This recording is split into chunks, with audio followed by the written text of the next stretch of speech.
This is the Old Guy Network. Before we get started, head on over to my coffee page and you can buy me a cup of coffee. For a couple of bucks, you can help support the channel. There's a link in the description. Thank you. Here we are back in the shop, and today we're going to take this, what used to be a pallet, just a little pallet, and we're going to turn that into a box to put the tabletop cornhole boards in. This should be a pretty easy thing to do. So let's get started.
it's important to remember I'm not making, jewelry boxes or nice humidors, or I'm not doing finished carpentry here at all. I can do that, but I'd have to use a lot better wood. Pallet wood is crooked, it's cupped, it's kind of fun to work with, though.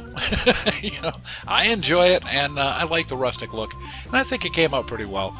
I just need to get a couple of hinges and a little hasp for it, and then it'll be finished. So let me know what you think of my little project, and give me an idea of other projects that I could do. I'd really appreciate that. For the Old Guy Network, I am the old guy, I'm the OG, and I'm out.